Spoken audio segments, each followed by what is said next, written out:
Hi, week 1, extra credit, 5-a-day math review. So I'm going to be going over this whole thing. It is going to take a little while. You can pause it, you can watch some of it later, maybe take notes for Monday, pause it another day, take notes on Tuesday. So I want you to practice these things, all right? So that we are meeting all of 6th grade standards. Express the ratio in 3 different ways: gray to white. So this is only part to part. So 2/3, if we were going to write it as a fraction. I don't know why you would. Maybe to do equivalent fractions, if it was, say, 2 cups of sugar for 3 cups of flour to make your cookies. And then you're like, well, but if I have 4 cups of sugar, how many cups of flour should I use? So you could do part to part rather than part to whole. It can also be written with the word 2 in between, 2 to 3, or with a colon, which also is read as 2 to 3, gray to white. Integers. Integers are positive and negative numbers. I'm going to draw a number line here. Cool. So, this is interesting. It's interesting to draw while on Screencastify using the other annotation things. So if I have a 0 here in the middle, positive 3 is over here. Its opposite is equal distance the other side of 0. Negative 3 is over here. So it'd be 0, -1, -2, -3. 0, +1, +2, +3. If we were to add these two numbers together, it would equal 0. They would cancel each other out. 3 plus minus -3 is like 3 minus 3, which is 0. These lines on either side of the number 3 mean absolute value. The absolute value stands for the distance from 0. Ooh, that's really humongous font. Absolute value equals distance from 0. And it is always a positive number, a positive value. Okay? So here, obviously, the absolute value of 3 is 3. In this one, they should have written a negative sign here, where it's the absolute value of -4 equals 4. Okay, it's just the distance from 0, right? How many degrees below freezing? It's 4 degrees below freezing. You don't have to say it's -4. You could just say the distance is -4. How many feet deep is the hole? It's 4 feet deep. It's not that you've gone from ground zero to -4 feet below the earth. It's just 4 feet. That's the distance. And then the same with 8. Okay, and the absolute value, of course, is 8, and its opposite is -8 on the opposite side of 0. Continuing on. For 3, write an expression, which is just an equation or number sentence that doesn't have equals, the equal sign, to give you the solution. So an expression to represent a number n, so it's using a variable, divided by 6. If that doesn't make total sense to you, whenever it asks you to do this for a variable like a number n, give it a value. Make it 2 or 3 or something or anything. So the number, instead of a number, be the number 2 divided by 6. And you're like, oh, in a fraction, the numerator is divided by the denominator in order to get the value of the fraction. So therefore, you can put n over 6. Here, they use the division symbol, n divided by 6. That's really easy to read. Or, if I was going to be solving this fraction, n divided by 6. All right, let's move on to problem 4. Show your work, solve. So here we have addition and subtraction with decimals. Regardless if there's decimals or not, the most important thing when adding and subtracting numbers is to line up the place value. And some of you learned to line up, I guess I like that color, to line up the decimals. That also works. So then we've got a 5 under here, the decimal point, 2, 1. I always write it from the smallest number forward. That's how I line up the decimals to make sure I have space and I've lined them up, right? Because this 2 is like way over here. Anyways. 9 plus 5 is 14. So that's why there's a 4 here, and you would carry the 1. Then you bring the decimal point down because it's 14 tenths, right? So that's 4 tenths. And then 10 tenths equals 1 whole. So we've got 1 plus 7 plus 2, which is 10. So then I've got 10 ones. So that's 0 ones. And I carry the 1 10 over here to the tens place. 1 plus 2 plus 1 is 4. 2 plus nothing is 2. 240 and 4 tenths. This one, minus 12 and 7 tenths. So I'll put that here. This time I'm doing it from the right or from the left. Let's see how I do, if I can line them up nicely. Yay, Mrs. Fuentes. I cannot subtract 7 from 5, so I borrow. Make this 4 ones and 10 tenths. So now I have 15 tenths minus 7 tenths, which is 8 tenths. Then I put the decimal point. 4 take away 2 is 2. 7 minus 1 is 6. 1 minus nothing is 1. And there's the answer. Okay. Problem 5. They show the division and the multiplication here.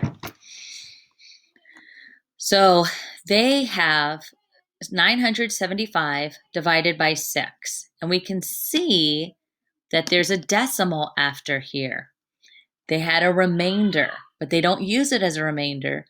They're going to keep dividing until they get the real number with the whole fraction and part written out. And so here's what she did. 6 goes into 9 one time. 1 times 6 is 6. Subtract the difference, it's 3. Bring down the 7. 6 goes into 37 6 times. 6 times 6 is 36. Subtract the difference, it's 1. Bring down the 5. 6 goes into 15 2 times. 2 times 6 is 12. 15 minus 12 is 3. Now, there was nothing here, but every whole number has infinite zeros after it if you put a decimal point. So they put a decimal point and they put 1 0. If we need another 0, we could put another 0. So decimal point 0, so they brought down that 0. Now 6 goes into 30 5 times. 5 times 6 is perfectly 30, and we're done dividing. So the answer was 162 and 5 tenths. This multiplication problem, they did ye old-fashioned way. When I'm drawing multiplication that does ye old-fashioned way, I like to draw a diagonal line through my placeholder just to emphasize that it is a placeholder and not the answer to any multiplication problem, because sometimes there's zeros. I want to make sure I know which ones are the placeholders and which ones are the zeros that I've gotten from my multiplication. So there's this for the old-fashioned way. I'll show you and be teaching you the generic rectangle way, which I think is a really fun way later this year, although we did it one time in warm-up. This is a great place to pause the video and then take a break, and then we'll go ahead and do Tuesday's work.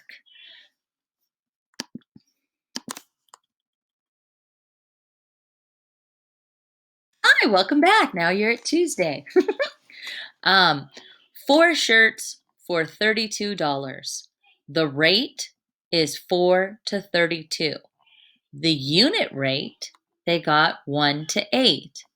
Remember from yesterday's work that a rate or set, let's see, what did they call it? Yeah, a ratio. There you go. A ratio can be written not only with colons and the word to, but also as fractions. So 4 shirts for $32 can also be written as a fraction. And you can simplify the fraction. That's what the unit rate is. So that you see, well, every shirt costs $8. So if I want to buy 17 shirts, I just have to multiply it times 8, and that's how much it'll cost. So it's easier to find the unit rate when you're buying something that's not in a set of 4 or something related to that set number. So here we've got this being an equivalent fraction to 1/8. Now, how did we get from 4 to 1 and 32 to 8? Well, you can simplify by dividing the numerator and the denominator by the same number. Okay, it's like dividing by 1. Anything divided by 1 is itself. Anything multiplied by 1 is itself. So 4 divided by 4 is 1, and 32 divided by 4, because it has to be the same number, is 8. So you're dividing in a way, not by 4/4, but you're dividing the numerator by 4 and the denominator by 4. Continuing on. Then we have this cool hundreds flat. There's 10 rows and 10 columns. So there's 100 squares in here. And it wants you to write a fraction. So these 3 rows is 30 out of 100. And then they simplified the fraction by dividing the numerator and the denominator by 10 to get 3/10. As a decimal, 3/10 is 0.3, or 30/100 is 0.30. To find that, you could simply do the division. So that would be the numerator being divided by the denominator. 10 does not go into 3, but every whole number, you could have a decimal point after it and infinite zeros. 10 goes into 30 3 times.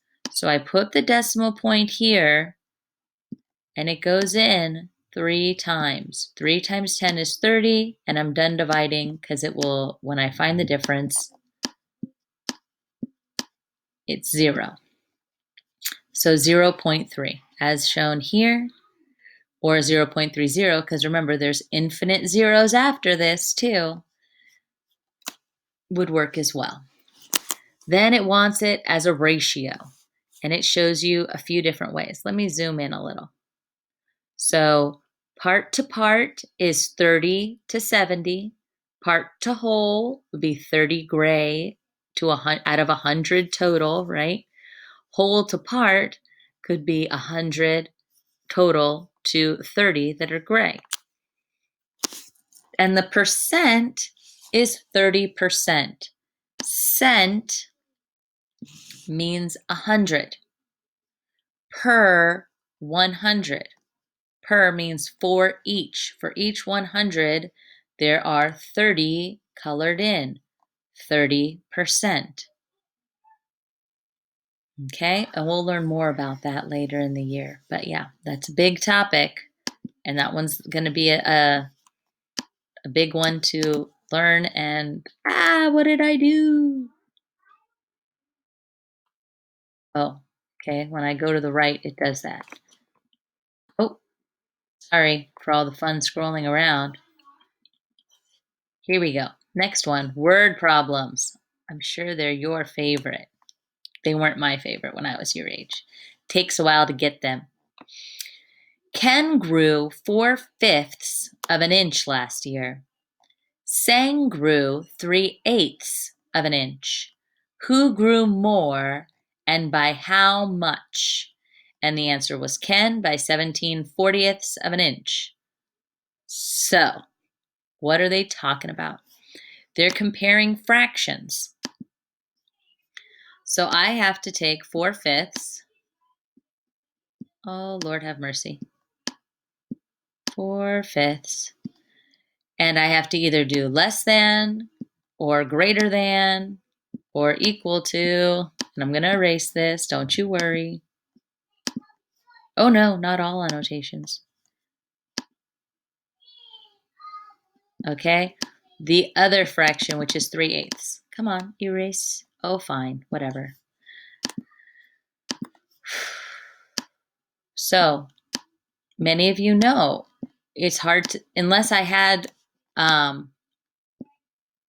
if I had fraction strips where I could see this, if it was like perfectly lined up exactly where there's 5/5 and that's equal to 1 whole, and then there's 8/8 and that's equal to 1 whole, I could compare the two and be like, oh yeah, 4/5 is way bigger of an inch. It's much more of an inch of that 1 whole inch than 3/8. However, they also want to know how much bigger it is. So how much bigger it is means I have to be able to not just compare them, which is what it was for Ken, but also subtract the two. So that means I have to find a common denominator. So here they've already given me that it's possible that the least common multiple between these two numbers is 40. How I could find that is I would do 8 and 5, and I would list the multiples. So 8, I always start with the big one. 16, probably should have written these in text box. 24. Now I'm going to go until I find one that ends in 5 or 0, because if it ends in 5 or 0, it makes 5 a hero. So 24, 32, 40. Boom. So it was 40. So in order to do that, so that's 8 times 5. So this one I have to multiply by what in CPM book they call the giant 1, a fraction that is equivalent to 1, which means 3 times 5 is 15. I'm putting the answer over here. That's the numerator. And 8 times 5 is 40.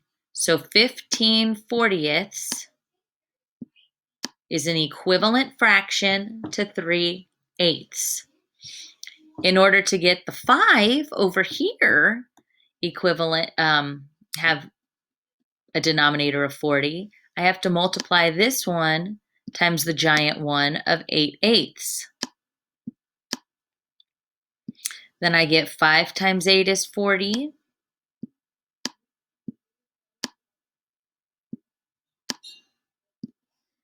And 4 times 8 is 32.